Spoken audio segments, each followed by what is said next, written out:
finalmente. Boa tarde, senhor Luiz Sérgio. Eu vou fazer umas 10 perguntas ou mais, tentando não roubar muito seu tempo. Tranquilo. Pergunta número 0. Quem é Luiz Sérgio? Como vive? O que come? Como se reproduz? Ai.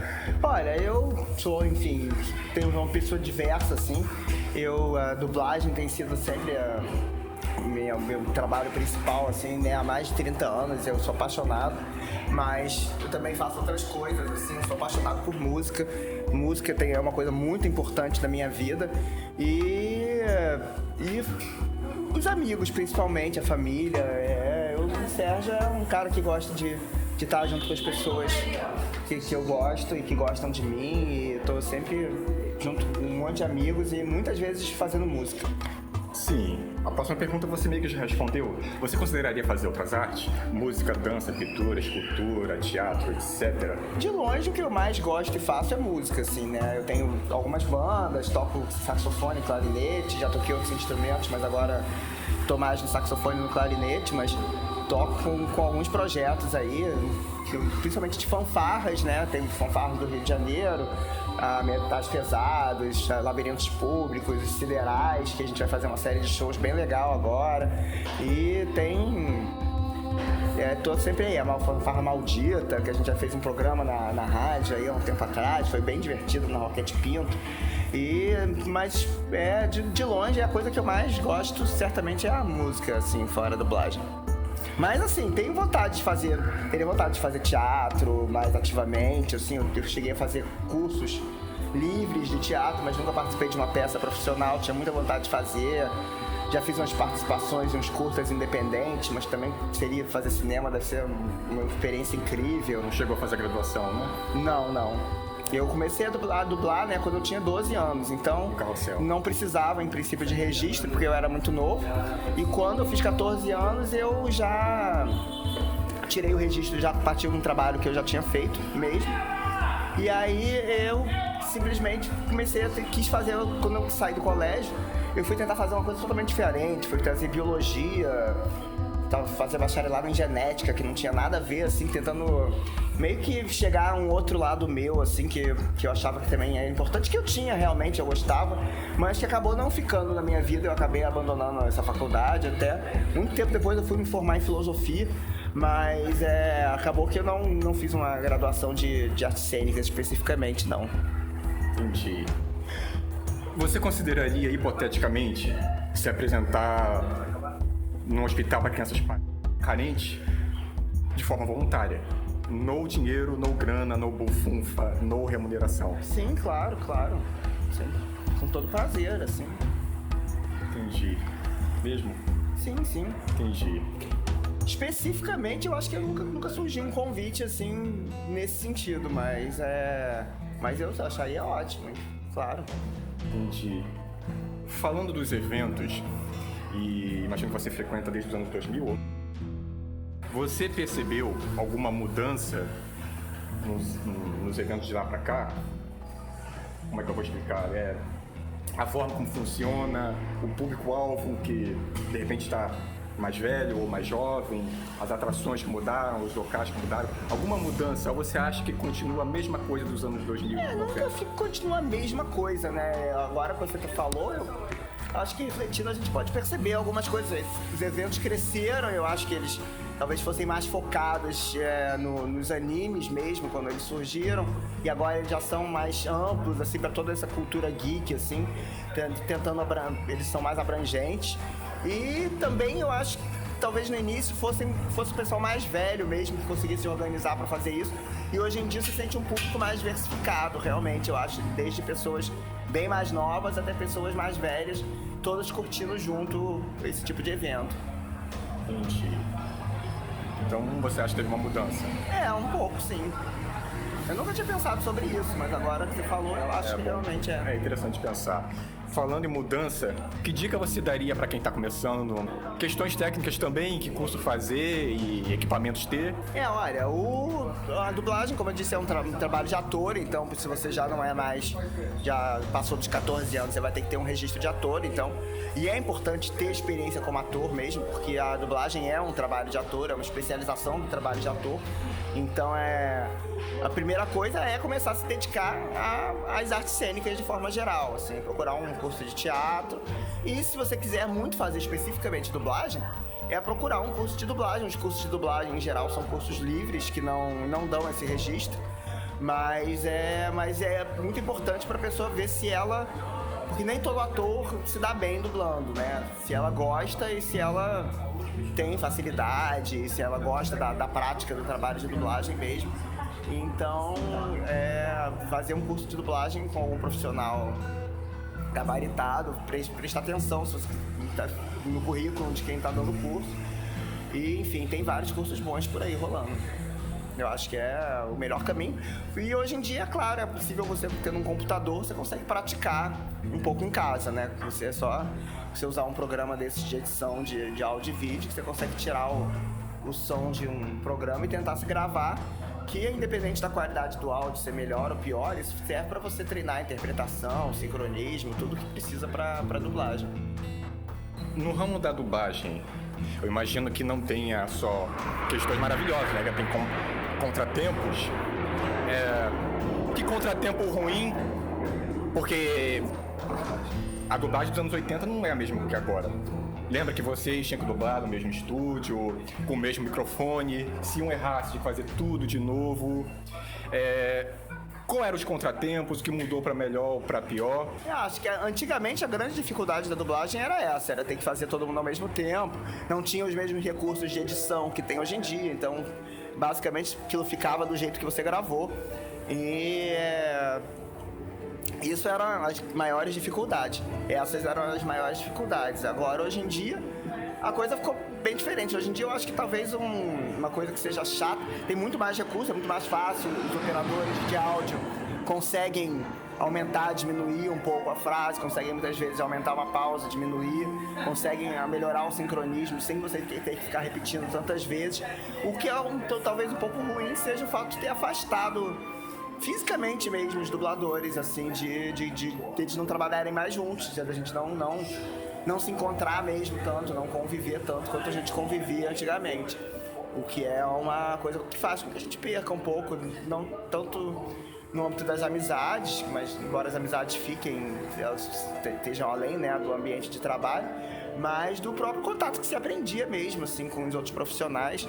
Eu acho que isso isso se tornou uma coisa que a gente perdeu realmente, de contato entre as pessoas. E a grande preocupação agora, hoje em dia, é conseguir aprovar legislações mesmo que regulem o uso da inteligência artificial para que ela não tome de assalto sem um controle, sem uma discussão da sociedade civil ampla sobre até que ponto ela pode e deve ser usada para substituir trabalhos que são feitos por pessoas, né?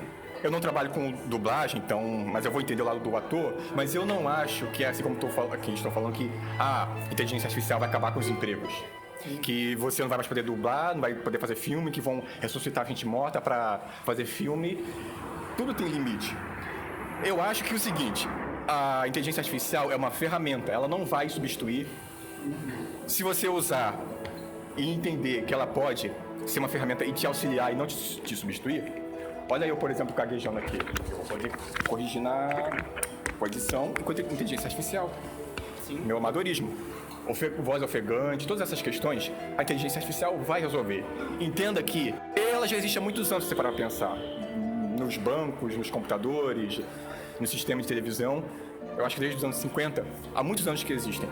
Então você pensa o seguinte, ou eu aceito a tecnologia que vai me ajudar, ou eu luto contra, não deixo ela permanecer, que não vai acontecer, mas ao mesmo tempo eu fico impossibilitado de ter recursos não vale a pena ter ódio da tecnologia? Ninguém tá falando de ter ódio de nada, assim. Eu falei em ter uma ampla discussão da sociedade civil e pensar em regulamentações que são a partir da forma como a sociedade regulamenta coisas, através de legislação, através que devem ser criadas a partir de uma grande discussão envolvendo vários atores sociais. Ninguém é contra a tecnologia, ninguém tem ódio de nada. Em uma palestra da Luísa Palomanes, ela disse que fizeram um CD com um ator, um cantor que já morreu.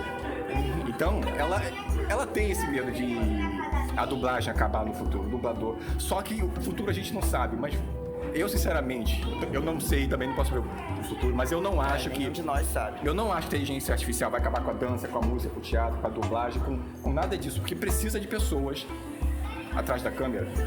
Então vai estar, por exemplo, tem o autotunes, que você canta desafinado e ele afina. Mas antes foi cantado previamente, entendeu?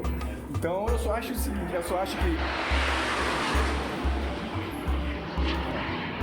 que... Enfim... Ainda bem que tem edição, viu? Ainda bem que tem edição, recurso. Então, eu só acho que, como eu disse, estou sendo redundante, eu só acho que é o seguinte, não vamos ter medo da inteligência artificial, porque, como eu disse, a gente já está usando há anos e não percebe, nos videogames, enfim, a gente só tem que saber como usar. É um software, a gente domina o software, não ao contrário. Se algum dia algum maluco inventar um robô que quer dominar o mundo, aí é porque foi mal programado. Mas até hoje não existiram, isso é coisa de filme, que os robôs vão dominar o mundo. A inteligência artificial não vai dominar. Nós programamos, não eu, né? Mas enfim, o ser humano programa. Então o ser humano controla, como você falou. Regularizar, controlar isso aí, né? E não lutar para que não avance. A sua família, seus amigos, seus colegas, eles apoiam o seu trabalho? Apoiar desde criança, ou diz, procure o trabalho que dá mais dinheiro, esse trabalho dá pouco dinheiro, a arte não é valorizada. Não, eu sempre tive muito apoio da minha família, de todos os meus amigos, sempre tive apoio, com certeza. Entendi. Nada contra. Sim.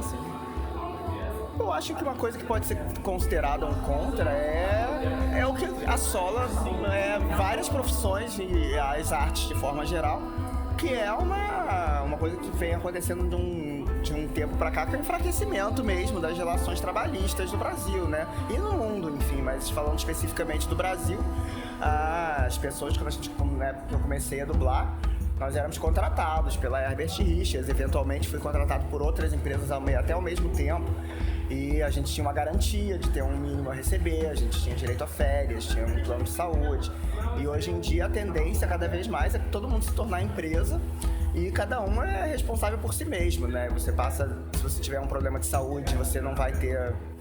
Você tem que se virar sozinho, você que tem que programar as suas próprias férias e bancar elas. Se você tiver um afastamento médico, você vai ficar sem trabalhar, sem entrar dinheiro e pronto. E eu acho que esse é um grande problema da dublagem e que também é um problema de que como eu disse, funciona, tá aí para os advogados, tá aí para milhões de profissões diferentes, que é um grande enfraquecimento das relações trabalhistas no Brasil, que vieram com essas últimas reformas trabalhistas que só estão tornando isso cada vez mais precário. Boa questão, penúltima pergunta, tá acabando. Eu perguntei pra você em outro evento, acho que você não vai lembrar de mim, mas acho que vai lembrar dessa pergunta. Eu perguntei naquele evento sobre uma questão dos anos 90 que você comentou no canal no YouTube, que eu não me lembro agora de mente, né? De cabeça. Mas você falou naquele vídeo, e eu repeti essa pergunta naquele evento, que a questão da relação dos anos 90 com a falência da Herbert Richards, que a Herbert Richards contratava carteira assinada, e agora não existe mais contratação, agora é freelance, certo? Qual o problema? O problema é que o dublador agora ele não se aposenta. Então na dublagem vai ser sempre hobby e outro para ele se aposentar, um cargo público. E essa questão deixa muitos dubladores na velhice desamparados. Sim. Ou vivendo em asilos ou em parentes, porque anos trabalhando e não existe prova que trabalharam. Como é que está essa questão do dublador poder trabalhar tantos anos, trabalho que é difícil, você sabe que é difícil, e daqui a 70 anos não pode se aposentar? É exatamente isso que eu tava falando, assim, mas isso não é um problema só da dublagem, assim, infelizmente o país caminha nesse sentido de enfraquecer, isso vai para diversas profissões diferentes, de enfraquecer essas relações que é esvaziamento mesmo da CLT, que não é mais já não garante tudo que ela garantia e ainda por cima se tornou flexibilizada em muitos casos, assim. Isso vale para os motoristas de Uber, isso vale para, enfim, não é uma questão específica sobre a dublagem, assim. Seria muito bom que a gente recebesse pelos direitos conexos das produções que a gente fez no passado, por exemplo. Seria uma forma da gente continuar recebendo, mesmo depois que a gente tivesse que eventualmente parar de trabalhar. Mas isso também é uma relação muito conflituosa com as grandes empresas sobre esses direitos, enfim. Então a gente também não consegue receber isso. A gente recebe lá um percentual a mais do cachê quando faz e depois nunca mais recebe nada pelos direitos conexos que a gente deveria receber. É complicado. Quem quer começar na dublagem tem que saber disso, porque vai ser difícil. Última pergunta, depois você tá livre para dizer o que você quiser, suas redes sociais, coisa e tal. Que personagem da sua dublagem você levaria para casa? Para tomar um chá, jogar game ou só te visitar? Muito difícil essa pergunta, mas talvez o Blue. Eu gostava muito do Blue. O Blue, tá bom. Agora é livre. Você quer dizer alguma coisa, suas redes sociais? Gente, podem me encontrar no Instagram, Vieira Luiz Sérgio, embora eu não seja muito ativo. Mas é sempre um prazer ter notícia das pessoas, saber se elas estão gostando, curtindo o que eu estou fazendo, principalmente quando eu estou fazendo algum trabalho novo. E muito obrigado pelo interesse, pela entrevista, e foi um prazer conversar com você. Tá, se você quiser ver esse material, é @cosplayevento, tudo junto. Tá legal. No Instagram ou no Facebook. Tá legal. Obrigado, Luiz Sérgio. Tchau, gente. Valeu, gente. Desculpe te alugar aí. Nada, que isso. Está livre.